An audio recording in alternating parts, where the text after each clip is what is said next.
Felix, waiting patiently there at the end of the table. Quick rundown of her bio: 5 USA outdoor titles in the 200, 3 world outdoor gold medals, 2-time Olympic silver medalist, and has won 3 Jesse Owens awards. I guess, Allyson, first of all, I think the big news with you kind of came down yesterday with your decision that you're going to double in the 100 and the 200. Maybe if you kind of take us through that whole process and what led you to making that decision. Well, for me, this year, deciding what events to do was all about the 200. You know, I think I said since the beginning that's what's most important to me. And so it was really about what was going to help me to run my best 200 and set me up for the best possibility. And I just felt that Mia, along with Bobby, he made the final decision, felt that running the 100 helps my 200, and for me that's what it's all about. And so that was the decision that we came to. And I think this year we all like the addition of the neon socks or shin coverings or whatever that is. What's up with that this year? A little few shin splints. They're actually, they just help my shins, so they're shin compression. Okay. All right, thank you. And at this time we'll open up to any questions that people have for Allyson.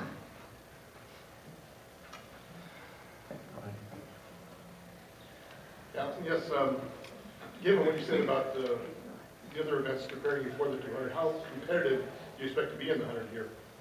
I hope to be competitive. I mean, I feel like things are coming along, but for me, I mean, it's all about the 200. So, you know, the 100 would be icing on the cake, but it's really about using that to prepare me for the 200 and to keep everything where it needs to be in order to have my best result there.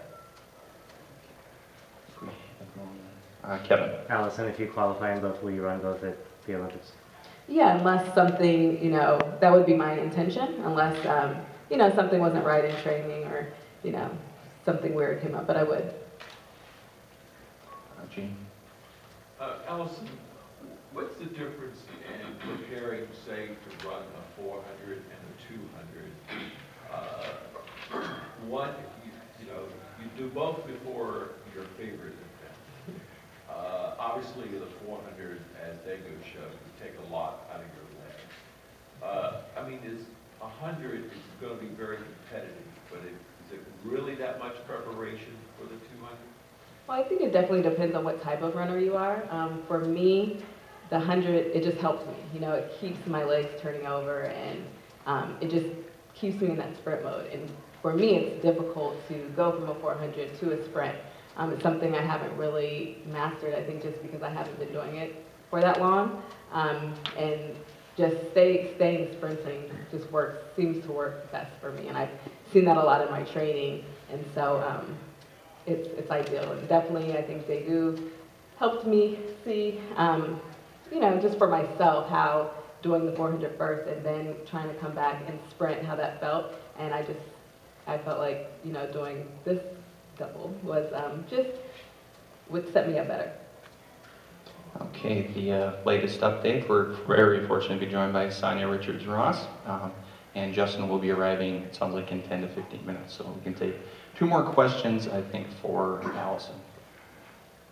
Yes, Allyson, just spinning off what Stephanie said a few times, what's your relationship with bacon? I actually had some bacon yesterday. She made me feel really guilty. I was at the Pancake House, so I definitely, you know, I share in the love.